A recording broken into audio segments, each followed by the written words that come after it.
What is up, guys? Welcome back to Rip City Rundown. It is our first podcast in the middle of the season. Well, I guess we're only 4 games in, but first podcast of the season.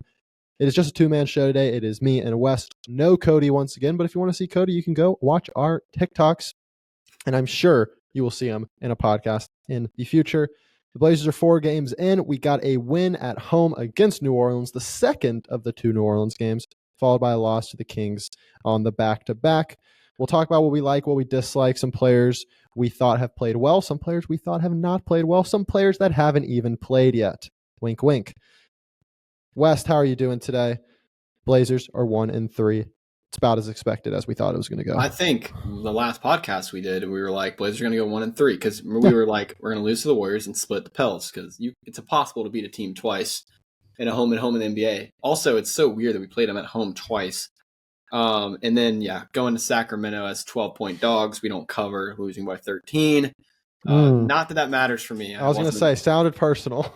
Didn't have any action on that one. But, yeah, like you said, two-man team. You know, we'll tag team about the Blazers today. Cody has unfortunately been pretty sporadic on the podcast. You know, maybe for the people listening, you're upset that he's not here. And maybe for some people, you're really happy because you think he doesn't know ball. And for that, I said both groups are correct. We miss you, Cody, and we hope you need a guy like that, though. We need it. You know, Cody's more of the, you know, at least he used to be more like focused on the very short term. He would get, you know, I see a lot of comments that are like, this team can make some noise, or 1-2, not liking what I'm seeing. Like, guys, it's been 3-4 games, and that record, that 1-4 or that 1-3 week record is going to, you know, that's going to start stacking. And then you're going to be like, can we get to 20 wins? That's how it's going to be. But to answer your question, Cole, I'm good. It's cool to see the Blazers being back, and we have a lot to talk about with players. I don't know how you want to take this from a format perspective. I don't really want to go down the roster. I think wherever the conversation leads us, we'll just keep it free flowing today. I want to start off with Scoot Henderson cashing my over points, rebounds, and assists bet against the Pelicans. It was 21.5. He had 22. In hindsight, I was telling you this off camera, stupid bet. He was shot 7 for 9 from the field, so he's never getting there again. I guess he just didn't have that many assists. But yeah. I kind of want to start with Scoot. He's the poster child. He's the face of this rebuild, so to speak. What are your impressions of Scoot Henderson through 4 games? I am fine. I'm not happy about it. I'm not mad about it. I think we're seeing subtle improvements, but not necessarily the major improvements you want to see. But it's also been 4 games. I like how he's been able – go ahead. I didn't even know this, so I'm sorry that I'm cutting you off because I was going to agree with you. And I think if you're just like a stat watcher and you don't watch the games, you don't have context, stats don't tell the full story. But let me just give you Scoot's stats so far. Yeah. He's played 29 minutes a game, just a tick under 29 minutes a game. He's averaging 16 points, 5.5 assists, and he's averaging 3.3 turnovers, which is a lot, but Simons is averaging almost 4. So just to compare, not to compare Simons and Scoot together, but, you know, 3.3, you want to get that number down, but I thought he would easily like lead the team. So assist to turnover ratio is 1.7. I'm going to be honest. I don't know what's really good or not. I have forgot about that. I haven't dove. I haven't dove into the stats for this season yet. I know we'll do that later, but just to provide some context, it's been good statistically. I'm sure the eye test still is a little like at times. Yeah, it feels like sometimes like when you see him go into the basket, it's like you're pulling teeth. It's like, God, how do you miss that layup? Like, can you put it softly off the backboard? Can you not make the lazy pass? Things like that. And then also, I think for me, the 3-point shooting is still a big question mark, and it's something that I hope can turn around. Again, 4 games. We're so early in this, but he is only shooting 21% from 3. So not ideal. I do want to add, though, I think if Scoot, like, in terms of his development arc, I'm totally fine if 3-point shooting is one of the last things. Because to me, like, his skill set right now, especially when he's going to, like, his low to mid-20s, I mean, of course, when he's 24, you hope he has a shot by then, 100%. But, like, he's going to, like, impact the game right now through attacking, transition, setting up teammates, kind of being that energy guy at the point of attack. Like, that's how he's going to impact this team. Again, because he's so closely tied to Dame in terms of timeline and everything, of course, 3-point shooting's like, God, we have to have a guard who can shoot. But I don't think it's that pressing of an issue right now. I'd rather see him become like a table setter and a guy that's like becomes more efficient in his spots. I want to see him like not settle for crap jumpers. I want to see him get to the rim. And you want to know something that goes along with that I was just about to mention? The biggest thing I've seen from him through 4 games so far, he's attacking the basket and he's drawing fouls and he's hitting free throws. Last year he hit about a little over 3 free throws a game, or attempted a little over 3 free throws a game, was made 2.7 a game. He's almost a 5 free throws a game made on 5.5 attempts, shooting 86% from the line. Like, for Scoot Henderson, the best thing you can do is start getting to the line. And when I see his free throw percentage is 86%, a lot of people say like, oh, well, if you're going to develop a good 3-point shot, look at the free throw percentage first. Because if you can shoot free throws, you're going to, that means your jump shot is not broken. Like, we knew Shaq was never going to be able to shoot threes because his free throw percentage is so bad. Same with like Drummond and all those guys. So that's been encouraging for me so far through 4 games. And the interesting thing is you're talking about the 3-point shooting's been struggling.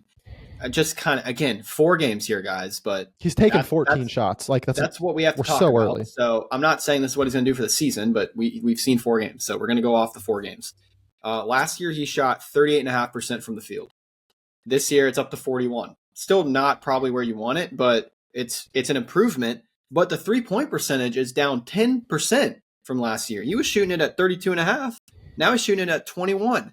So in theory, the 3-point shooting is worse, but the field goal percentage is up. That tells me he's finishing better, or at least the 2-point attempts are being made at a higher efficiency clip, or however, that's a terrible way to put that. Like, did he ever have a 7-for-9 game last year? Probably not. And like, I'm not going to go deep on the shooting percentages because we look at a guy like Denny Avdia. He's made 1 3-pointer all year. He's 1 for 15, shooting 6.7%.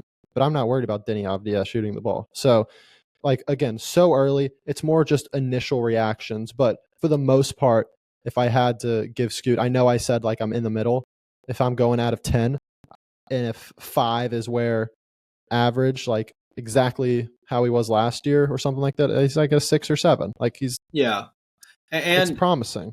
And again with Scoot, I'm not going to be a stats guy for him. Of course, you know how classic fans are. When the stats are good for the player you like, you want to pull them up immediately. And when they're not, you want to be like, just watch them play. It's like Justin Herbert. It's like he top 5 quarterback, but he like is throwing for 300 yards and no tuds, or like he's throwing the ball 12 times a game in a Harbaugh offense. But that's neither here nor there. What I'm saying is Scoot, for me at least, is assists, for example. He's a point guard. You want to see a lot of assists. I'm not necessarily concerned if Toumani Camara makes the 3 that Scoot passed him the ball to. True.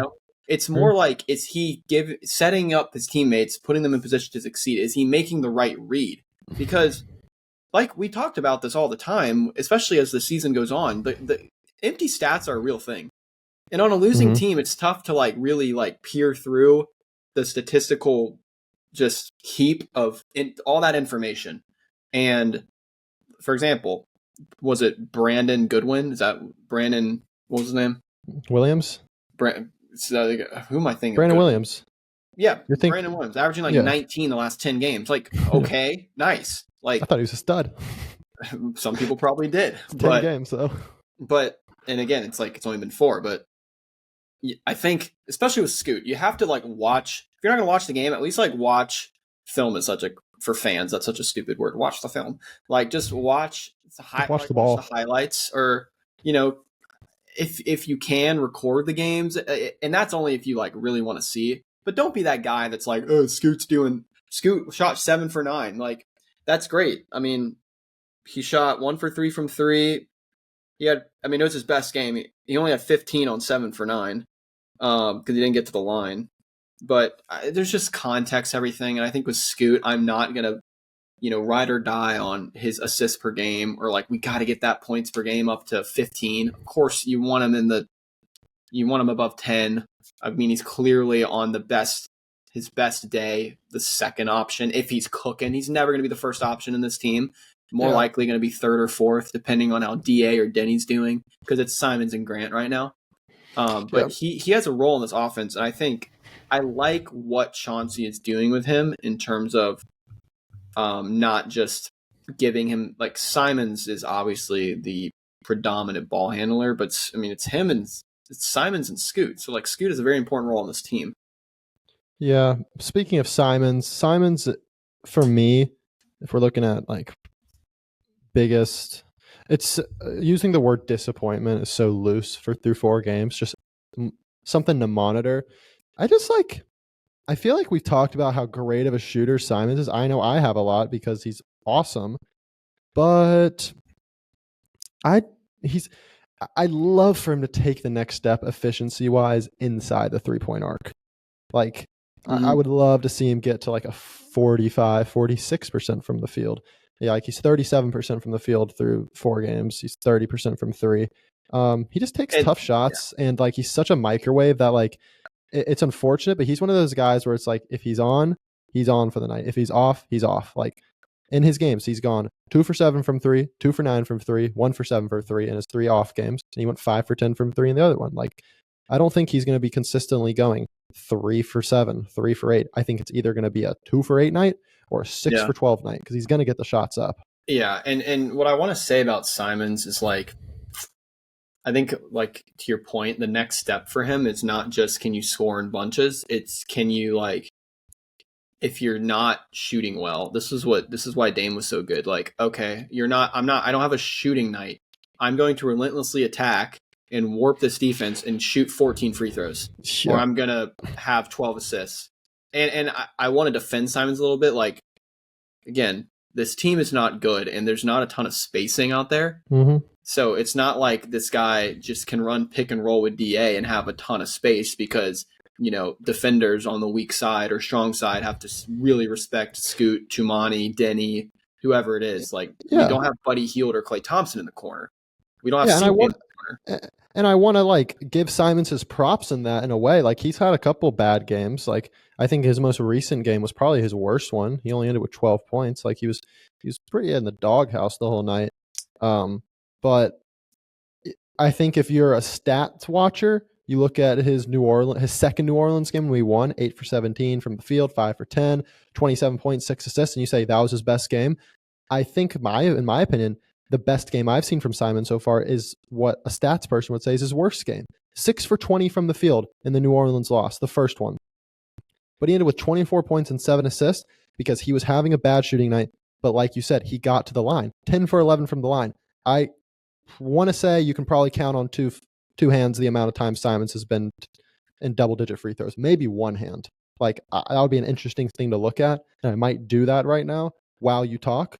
But, you know, we see that in the second game of the season against New Orleans, but he didn't do that in the most recent game. So, again, it's a learning curve for Simons. I get he's 25. Like, you'd want to start getting the learning and, like, having it be consistent. But it's not always going to be consistent. But, you know, again, baby steps. We're looking at little things. We're not looking at wins and losses this year. It's more about the individual performances from these guys. Yeah.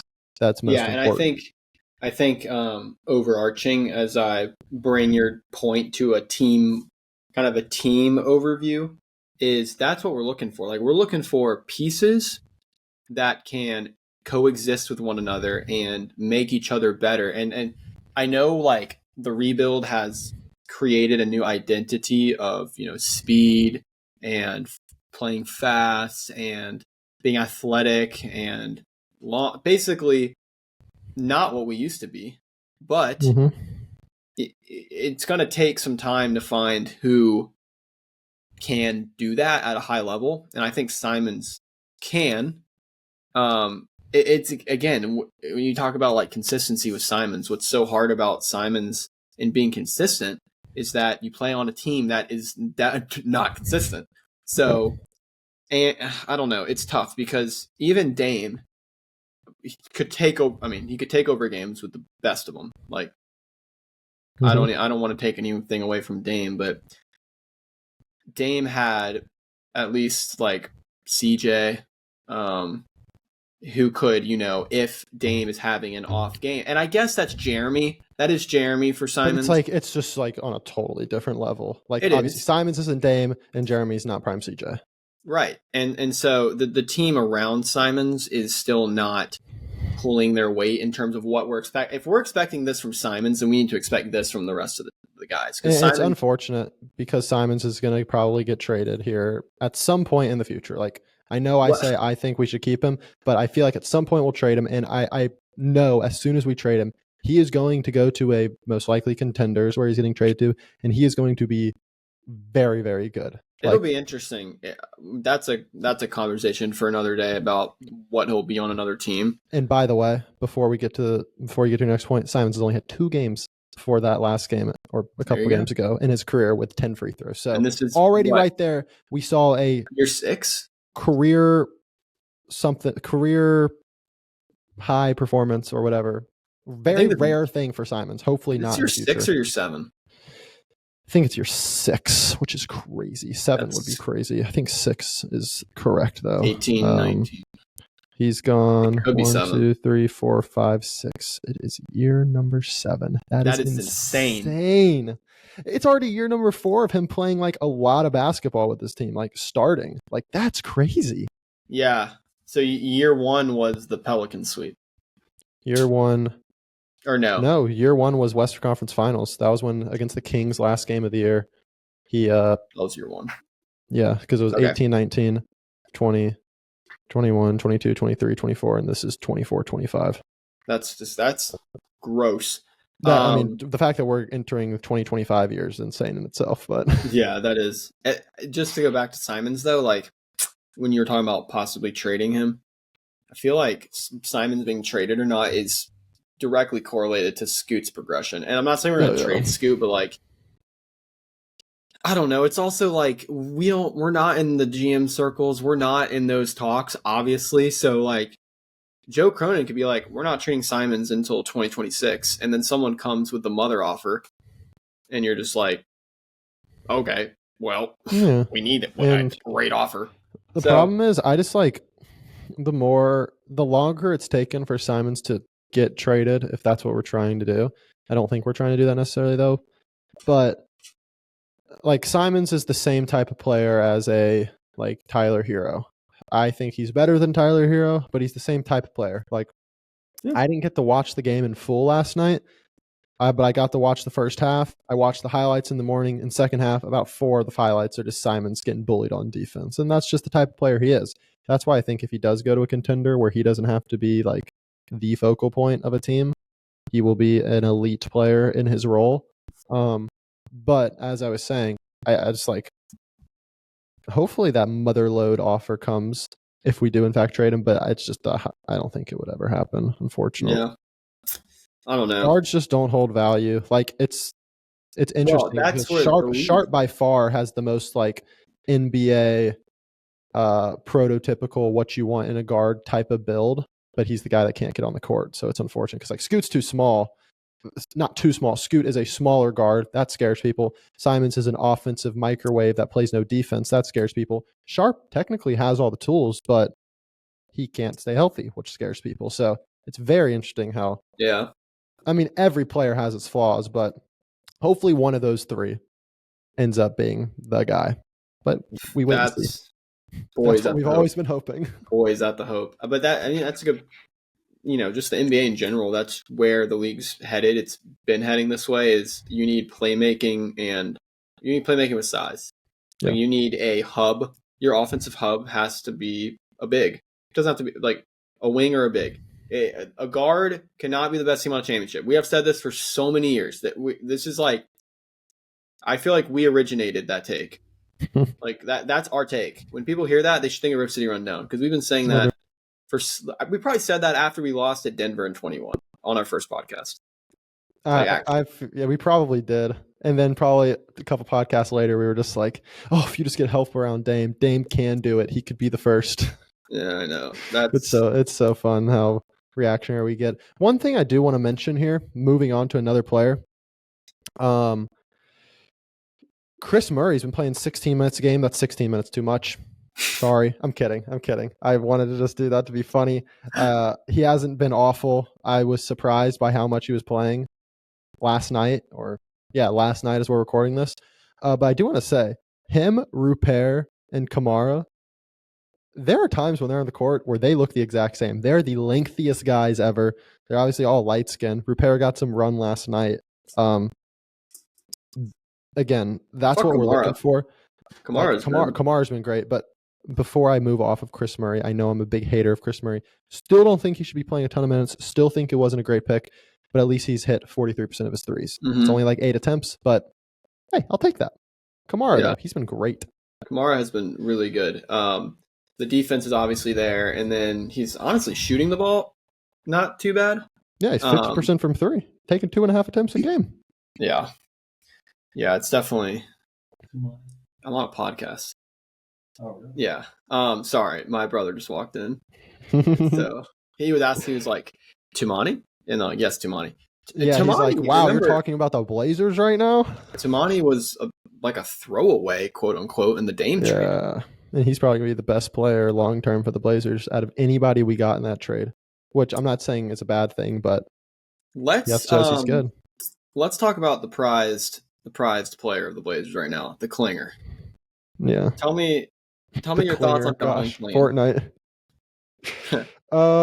Klingen. I think he is doing exactly what I hoped he would do throughout his rookie season. Of course, I'd love to see him play a little more, but I understand that the big minutes he gets aren't going to come at the beginning. They're going to come once we trade one of our bigs, even though right now there's a chance for him to play because we don't have Rob Williams with us right now. That sounds like he is not with us, but he is alive. Rob Williams is just not playing right now.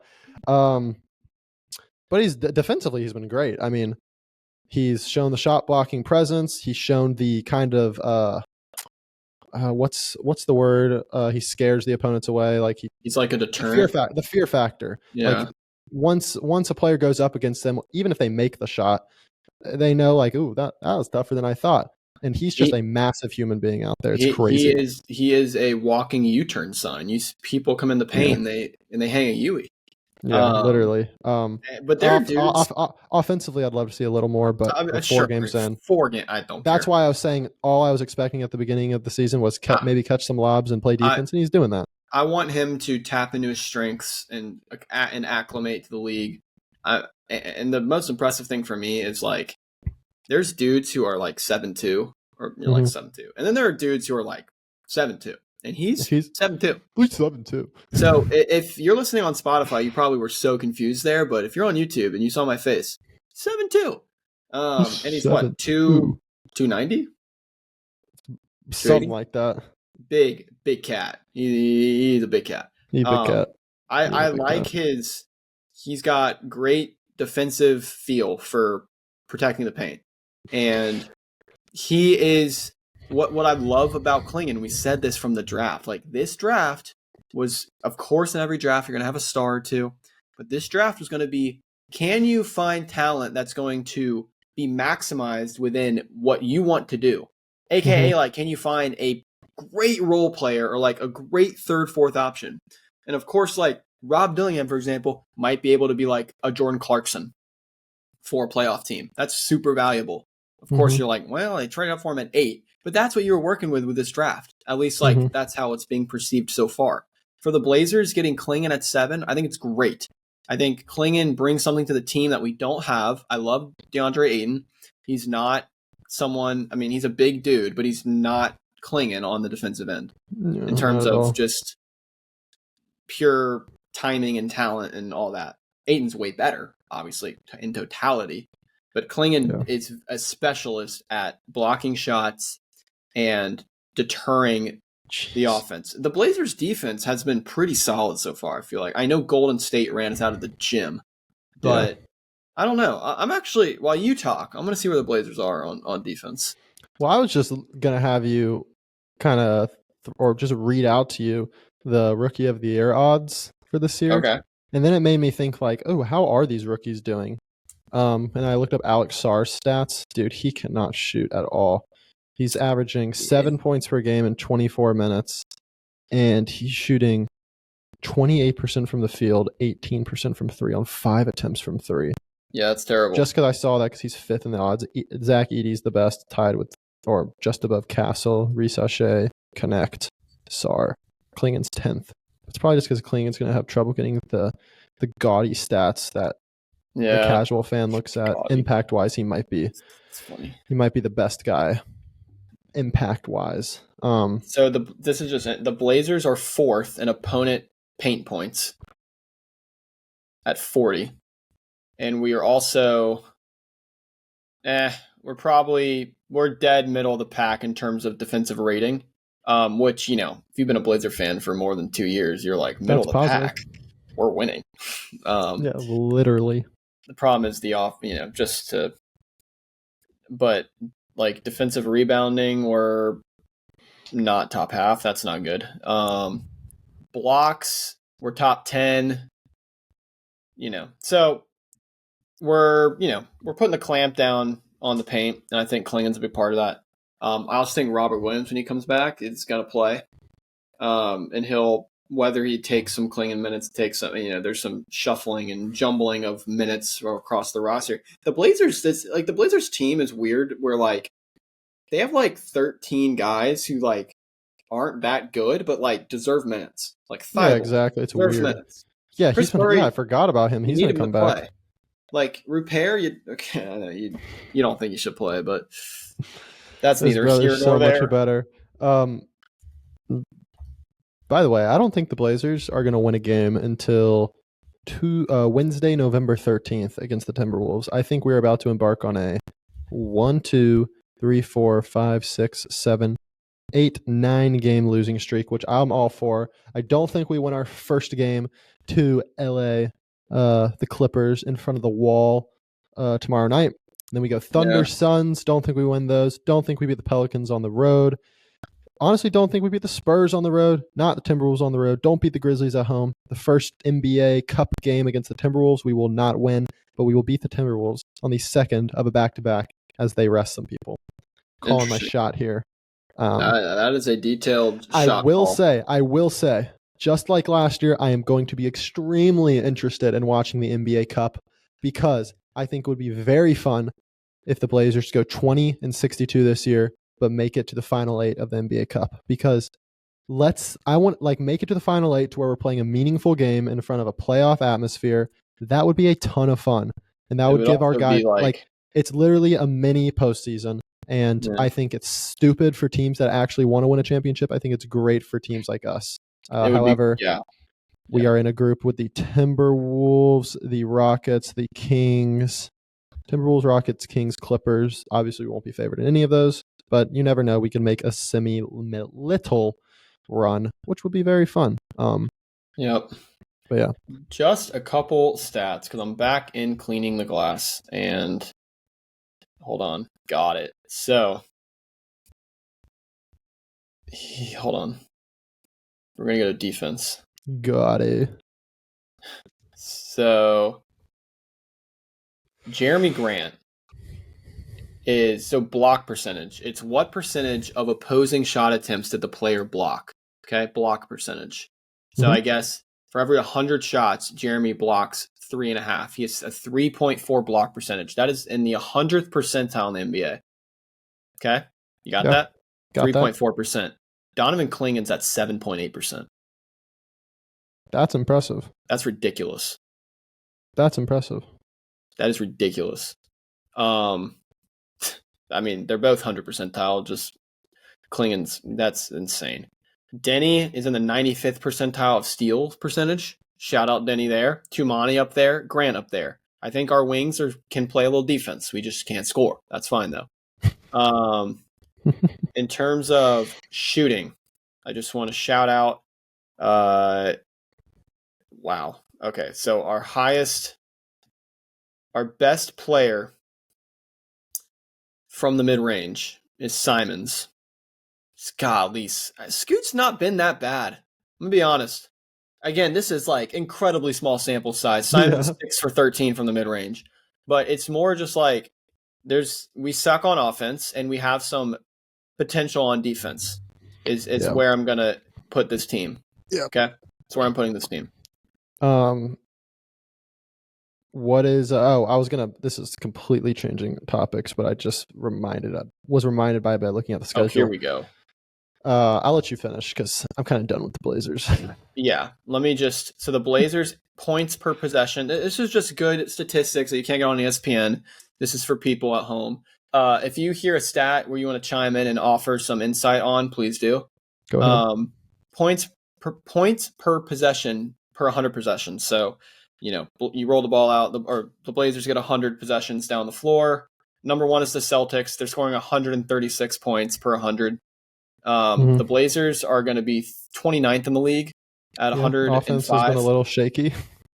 Yeah, 29th in the league. Utah's 30th. Denver surprisingly 28th. They've had Denver's a slow start. Dookie. They can't shoot at all. Denver is a team to watch to be bad.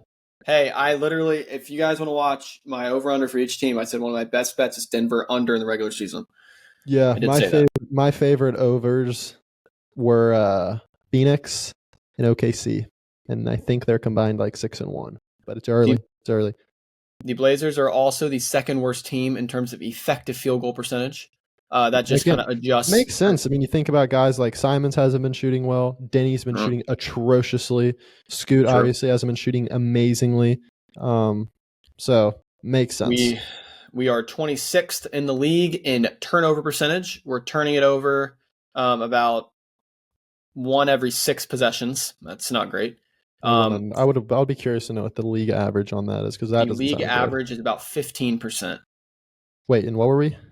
And we are just a hair under 18%. So we are turning it over 3% of the time more than the average team. OKC is number 1. They're turning it over under 10%. That's crazy. Where the Blazers thrive, though, and I think offensive rebounding, 6th in the league. Where are we in terms of? Can you see like pace? Pace. I can give you some pace. I feel like we've run a little bit, but I'm not sure if we've run as much as we want to. It's a great question. Let me see if we can get some pace in here. Offensive rebounding makes sense though, because I know we had a really good offensive rebounding game. One of the games.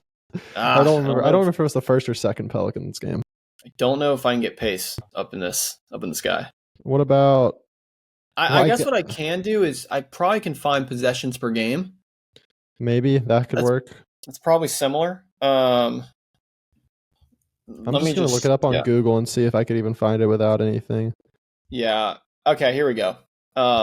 This is from StatMuse. Possessions per game. The Blazers are 13. Yeah, and I'm on NBA and they have a pace stat and they're 12. So yeah, that sounds about right. Okay. So we are the slowest is the Knicks. I feel like that makes sense. Heat, yeah, it makes sense. We got 2 people that just dribble the air out of the ball.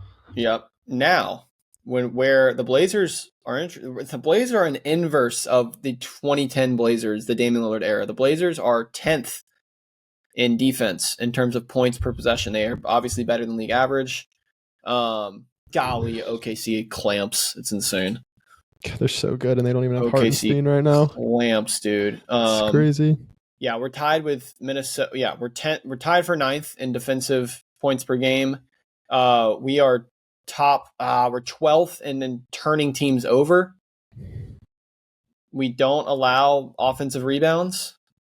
So, I mean, we're kind of an inverse of what we used to be. It's a little uglier. And I feel like where the disconnect for me gets sometimes is you have we're 10th in defense, 29th in offense, but the players that I'm watching are Simons, Grant, Scoot. These are offensively minded players. So it's interesting. And I feel like that's where we get oh my gosh, Jeremy's shooting all these shots, and Simons is just shooting. We're so focused on what they're doing offensively, but that's not what the strength of this team is. And the Knicks are great at defense, partly because they have great defensive players, but part of it's similar to football. Is when you play at such a slow pace, you're going to decrease the number of possessions you are defending, and thus your overall defensive numbers are going to be lower. Maybe not the per 100 numbers, but the Blazers are running in the top half of the league. We're one of the faster teams in the league, and we're 10th in defense. So we are defending. We're not getting cheap stats here. We are defending, and I think it comes a lot from I think Klingon in the few minutes he plays, huge. That's actually you talk. I'm going to look at Klingon lineups. All right.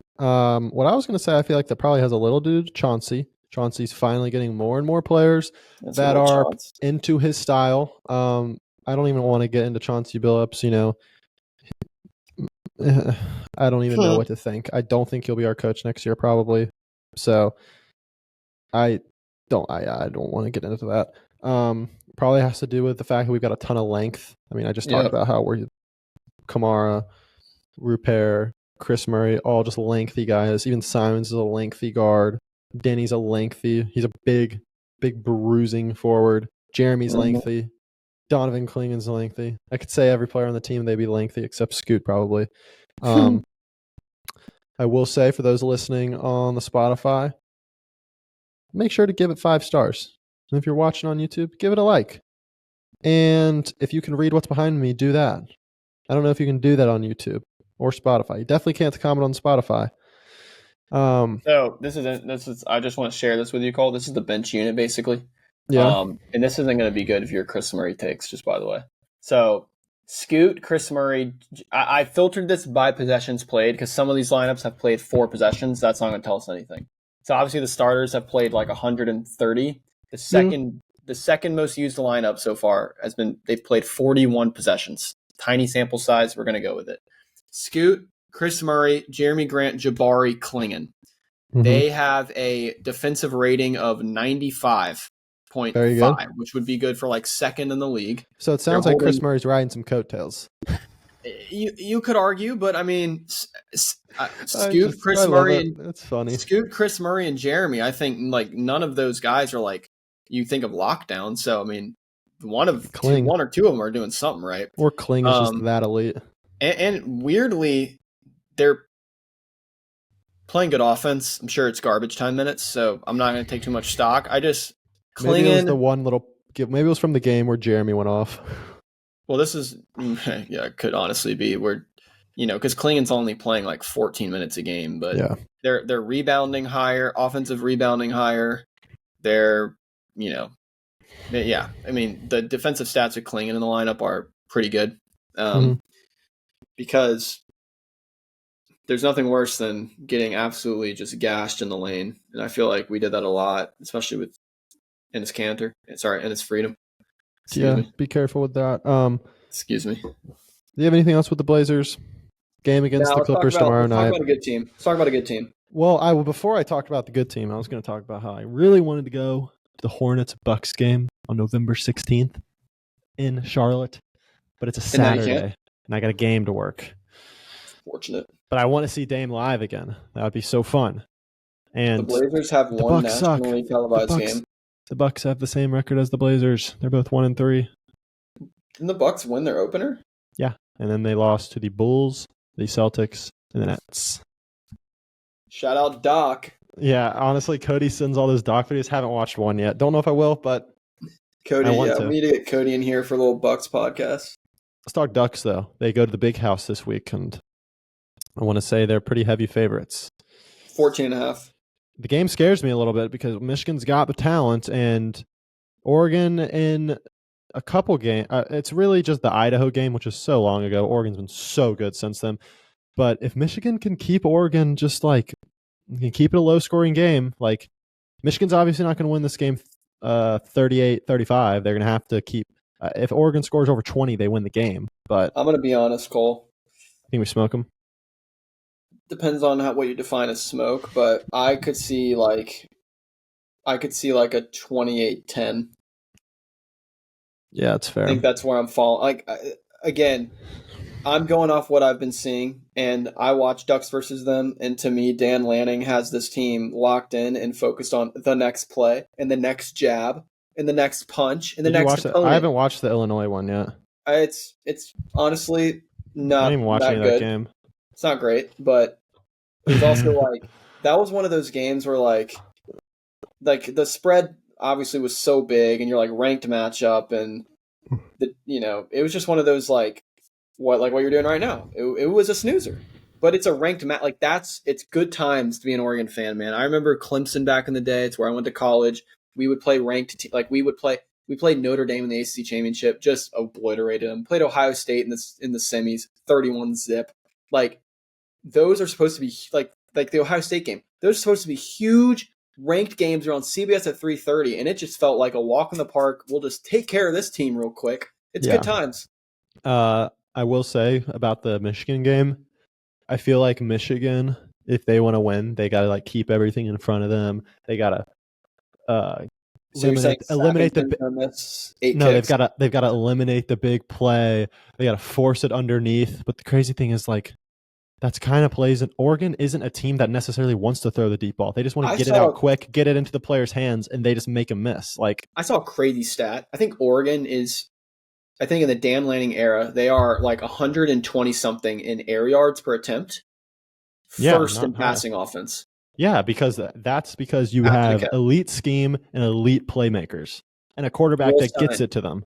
Will Stein is a beast. Beast of an OC. He'll be a head coach, unfortunately, for Oregon fans. Dude, how about Ohio State? It's at Penn State, right? It's at Penn State. 12, bro. What are we doing? Ohio State's laying 4.5. At 12, how is it not a wideout? I'm going to be honest. So trash. This isn't a college football podcast. If you guys want us to start one, I need a place to rant about college football things. And my gosh, the networks have just been so bad this year. Like, I'm sorry, but like this whole like college football is getting out of hand with obviously NIL and money. And now the networks are like, let's consolidate every good team into 2 conferences eventually. So then we can literally just do it on like ESPN has SEC, which is fine, but like, I'm sorry, like Chris and Kirk for the A&M game again is great, and sure, it'd be fine. But it's like now you have Fox, like the Big Ten's on Fox, CBS, and NBC.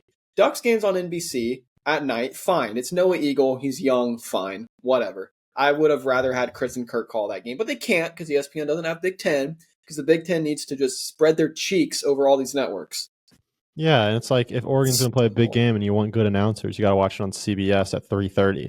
Which is fine. The dumb thing is Big Ten, and maybe maybe it takes a couple years for the Big Ten to get that aura, but like, I'm sorry, when Brad Nessler opens up and we're in West Lafayette and Purdue, it doesn't hit as the same as we're going to College Station. And, or like Arkansas.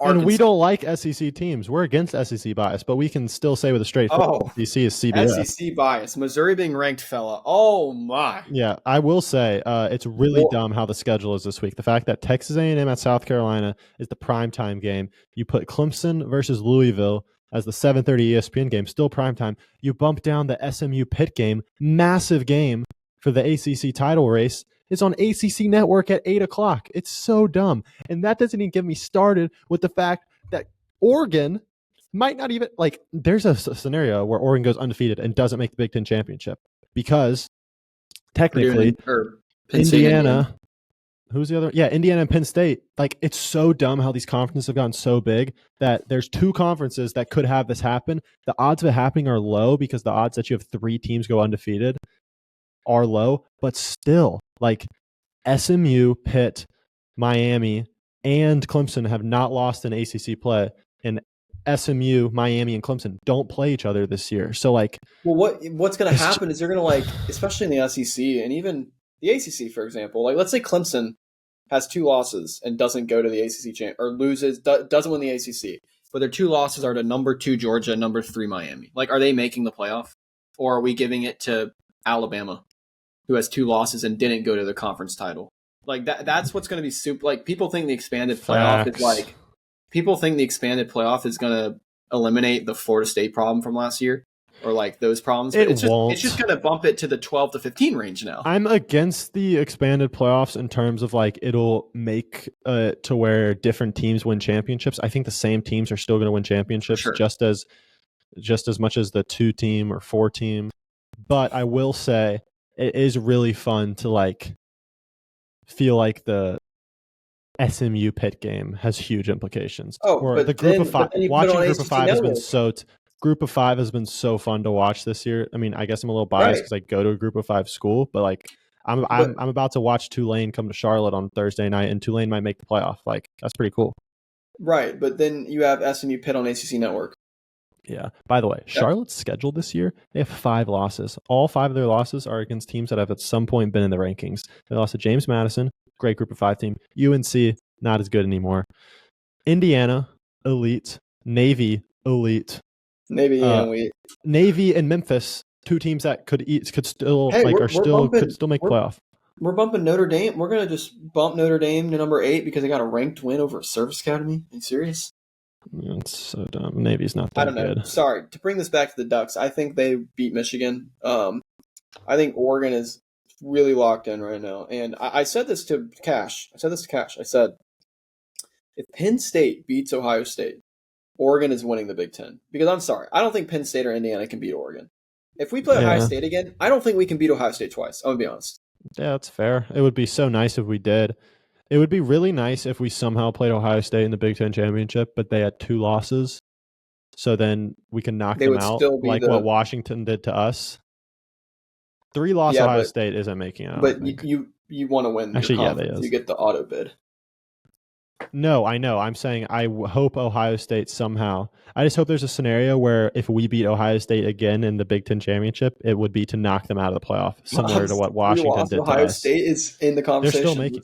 They would make it. That's the dumb thing because I will say, like, this year hasn't had really, like, I get we had the Northern Illinois beating Notre Dame. We had Alabama losing to Vandy.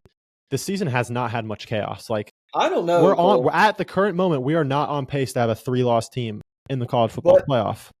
Well, let's get 2 losses in before we get 3 losses in. But like, no, I know, but what I'm saying is, how like, many elite teams are? Or how many elite teams are in the? Like, how many? Oh, obviously there are like 10 elite teams, but how many teams in the country are you like they're going to win the national championship? I think it's only Oregon, Georgia, Texas. So, but that's kind of my point is that those 3 schools that you just listed. If I'm saying like this season's been entertaining and like chaos, so you're telling me the first name out of your mouth to win the national championship struggled with Idaho. You're going to tell me. Yeah, I know. You're going to tell me the second team you listed was down 28-0 like this to another team. And then like Texas just looked like they didn't even belong in the same. Like there's so much like the SEC is just eating themselves.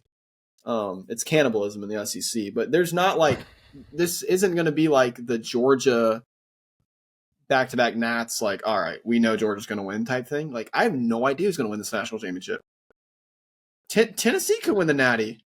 See, but that's the thing. Tennessee could make a semifinal, but I just like don't think it's still going to be one of the top 4 teams on the current odds list. So that's Ohio State, Oregon, Texas, Georgia. One of those 4 is winning the national championship. Like, I just think it's too hard for these teams like an Indiana, a Tennessee, a Notre Dame, a group of 5 team to win 3 straight games to win a natty. Like, it's just not going to happen probably. Yeah, but at the end of the day, you can't have it like you either give them the opportunity by expanding the playoff, or you never give them by having it more restricted but easier. No, I still love it because it's like Cincinnati. They got drubbed in a 4-team. Like Colorado could still make the playoff. Like I think Colorado, bro. Look at Colorado's schedule. All I'm saying is Colorado natty or not natty. Colorado to the Big 12 championship. Hey, I got no problem. How about Wazoo being ranked? Yeah, if only Wazoo was in a group of 5 conference, they would have a great chance of making. Like if Wazoo, like the problem with Washington State is they are going to end the season 11-1, but since they're not in a conference, they can't be I don't think they can be a group of 5 champion. They have to be an at-large unless they're classifying them beating Oregon State as they win the Pac-2, and that's classified as winning the conference. Because I'm not gonna lie, really confused. I follow this guy on TikTok. He's very high on Washington State. He was like, his hot take was if Washington State doesn't choke down the stretch, they will make the playoff at 11-1. So I went to FanDuel, saw the odds. It was plus 1,200. Put $5 on it because I'm like, I think Washington State is winning all these games. And yeah, if they go 11-1, either all I need is a Boise State loss or I need something else. And then I was like, after I did it, I was like, freak, they're not in a conference. They need a at-large. But still, 11-1 can still be an at-large. But they just won last week, and now their odds are plus 3,000. Why did they go down? Why were they so high last week, but now they're not? I just was a little confused by that. Well, I think the problem I see happening is you got 11-1 Washington State, you got 10-2 Tennessee, because you got 9-3 Ole Miss, 10-2 LSU. Unfortunately, you're probably taking those SEC teams over Washington State. No, I know, but I was just like, I'm interested. I want to know what the ruling with Washington State is in a conference. Like, I agree with that. And just the other interesting thing is, I'm curious if the committee is going to like have not SEC fatigue, but like there's going to be like 7 or 8 SEC teams that have a case, but they're only going to take 4 because they don't want to put half the playoff as SEC teams. Like, I'm curious if the committee is going to have like an unsaid cap on SEC, because the Big Ten, it's down to 4. Like, I guess Michigan has 3 losses, USC has 4 losses. Like, it's down to 4 teams. And honestly, like, Cole, are you taking 11-1 Washington State or 11-1 Indiana, or 10-1 Indiana? Yeah, I don't know. It's tough. Probably Indiana. I know, because they're on the East Coast. I'm trying to read Washington State. Yeah, they can't qualify as a conference champion. They have to be an at-large. That's so, tough. I mean, we're looking for losses. I was just so confused why the odds were at plus 1,200 last week. I was like, those feel good odds for a team that's going to go 11-1, and then they dropped. And now I'm like, freak, I wish I just waited a week. Well, what's good for them is they're ranked 22. And if they win out, like, exactly, that's why it's like it's not crazy. And like their resume isn't awful. Their one loss is to Boise State, who is a very good team. And then they beat Washington and Texas Tech. Yeah, Texas Tech is a good one. You just need the wins to age well. The problem is it's just something to monitor. The rest of the schedule here: 2-6 Utah State, 3-5 New Mexico, 4-4 Oregon State, 1-7 Wyoming. But the crazy thing is, like, next Tuesday is the first college football rankings released. It could be out. It could be Washington State in their eyes is 21 or 22 this week, wherever they are on the AP poll.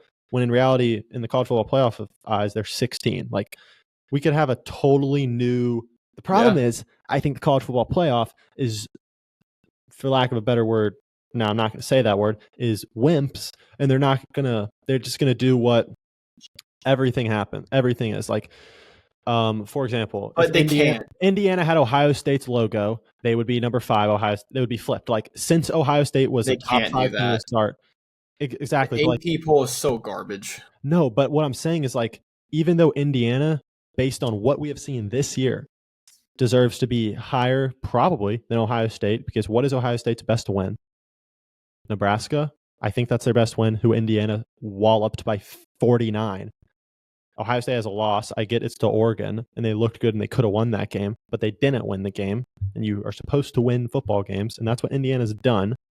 So all I'm saying is, like, I hope the college football playoff doesn't just say, okay, that's the AP poll. We got to kind of stay close to it so people don't. I hope they don't. I hope they just say, like. I hope they actually go to the numbers and go to like the eye test and what teams deserve versus for bet. The thing that's really annoying is this is with Florida State. 4 best versus 4 most deserved. I think it's a combination of both.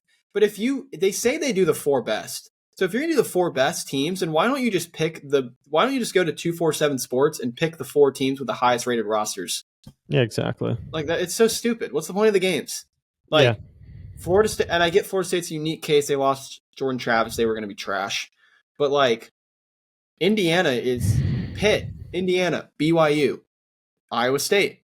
Yeah. I feel like if you're in a Power 4 conference and you're undefeated, I mean, that's why Penn State's 3. Mm-hmm. Like, Penn State gets it because they have the brand, I guess. But like, I agree. I wasn't thinking about that. Indiana should be ahead of Ohio State. And like, I am this, like, Indiana should be top 10. I fall to the same, whatever. I think the same as the rankings do a lot. Like, do I think Indiana would beat Ohio State on a neutral field? Probably not. I do think Ohio State's better. But that's not what the AP poll is. It would be a lot more fun if we actually rewarded teams based on what they've done. And then, okay, when Ohio State plays Indiana in 2 weeks, as soon as Ohio State whips on Indiana, then you can move Ohio State right back up. Everyone's going to have a chance to get that ranking back up to where they deserve. And the other thing that's really bad, too, this is, as a Clemson fan, this just irks me. Clemson has 1 loss, and they lost to Georgia. It's the second best loss in the country. Meanwhile, like Notre Dame's over here at 8, and I get they beat A&M, which I don't. Clemson just doesn't schedule Georgia, they're a top 5 team in the country. Exactly, and Notre Dame, like they lose to Northern Illinois at home. But I will say that is why, in this sense, the 12-team playoff is better because that loss isn't going to detrimentally hurt Clemson. I get it. Clemson would be one loss away from being out if it was a 12-team playoff. I'm just saying I don't like the process and how it works. Where like Notre Dame goes into College Station, great, that's a great win, but Notre Dame did not beat the number 10 team in the country. Like I feel like it's when the game was played. For me, like Texas, I watched Josh Payton. I'm going to quote him. Texas drops, losing to Indiana. They drop a spot. Meanwhile, Missouri stays in the rankings for losing 34-0. But this is my theory. They just leave Illinois, and this benefits Oregon. So I'm not gonna like be that guy that neglects how it helps your own team. But like Illinois at 24, Missouri is strictly at 25, so people can say Bama has a ranked win. The crazy thing is like, who are you putting in the rankings? Over I'd rather. I'd put Vandy. Tulane in there. I put Tulane in there. I think Vandy could be in there. I hate people just sucking on Vandy. They lost to Georgia State. Like, fine, they beat Bama. It's not that good. I'd put. I think Memphis and Tulane are good. I'd put Virginia Tech in there. Memphis should have lost to Charlotte. I put Virginia Tech in there. Did you see Memphis' game versus Charlotte? Charlotte was up by 4, and Memphis had to go full field in a minute. Why is Virginia Tech not getting any votes? Because Virginia Tech has like 3 losses and still. I get they're 5-3, but they're like good. Yeah, I just think Tulane should be in there because Tulane, if we're going on how they're playing right now, Tulane, their 2 losses are to 2 Power 5 teams in Kansas State and somebody else, but they've been whipping American Conference opponents. But I'm like looking at the other receiving votes, and I'm like, Vandy's not that good. Memphis is actually not that good. It's Tulane's just really good. interesting that like good. I get Clemson similar to Ohio State. Clemson's best win is probably Wake Forest on the road. Like they have not beaten any substantially good teams, but they have probably the best loss in the country. Like Tennessee is 6-1. They beat Bama, lost to Arkansas. Like fine. Notre Dame, like A&M, lost to Notre Dame. Like why isn't A&M like?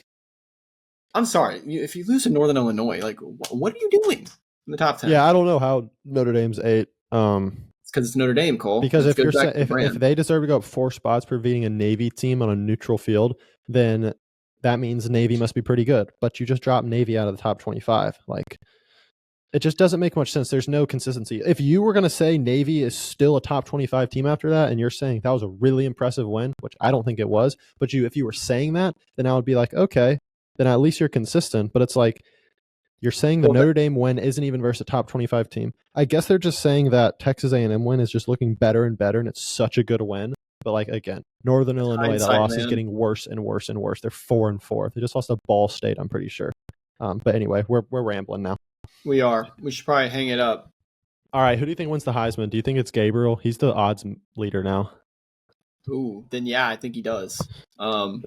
Which is it's weird. I don't know. Gosh, I think it's Dylan Gabriel, and then I'd go then Genty, and then Cam Ward. I think the 4 finalists. Oh wait, I lied. Dylan Gabriel's not the leader. Who is it? Genty still? It's Travis Hunter. Okay, well the finalists are going to be Travis Hunter, Cam Ward, Genty, and Dylan Gabriel. I think. Yeah, which is crazy. That Gabriel, is Gabriel? Oh no, Cam Ward. But like 2 non-Qs there. Yeah, it's Hunter at plus 200, Gabriel plus 250, Ward plus 300, Genty plus 450, Cade Klubnik plus 1500, Carson Beck plus 4000. Is Cade 5th? Cade's 5th. Well, what's crazy is Shedeur probably, if he didn't have Travis Hunter on his team, he would be getting so much more love because he's been so good this year. I'm not going to lie. He's actually he's a good Cade's quarterback. 5th in the Heisman. That's crazy. Yeah, he's got those stats. He does. And like eye test has been, I think it's just preconceptions from last year. The good news about Cade is he's racking up the stats against the bad opponents, and now he's at like a point where like he's about to start playing the good opponents. He's about to play Louisville, Pitt, South Carolina will be a test. Hopefully ACC championship, and he's just going to now gain the momentum in more primetime spots. Like people haven't really been watching Clemson after that loss. Like, for example, you don't want to peak too early as a Heisman candidate like Jalen Milroe. Like if that Georgia game came after the Vandy loss, then I think Alabama would be, or Milroe would have a better chance. Yeah. It's all about timing. It's sequencing. It's like baseball pitches. It's like if like Clemson losing to Georgia. Like if you're going to lose in the first week of the season. Exactly. And with that, we are going to wrap because we have hit the hour mark. Boom. When's the last time we did an hour pod? But let us know. Well, this is a Blazer pod. We rambled on college football, but let us know how you feel about the Blazers. Let us know how you feel about college football, because honestly, like at the end of every pod, we'll probably rap about college football. You know, if only the Timbers were still in the MLS Cup playoffs, we'd be rapping about them. But they are dookie. Yeah, Cody, golly. Cody, why'd you get a class? But thank you for watching, guys. We'll see you guys next podcast. Go Blazers.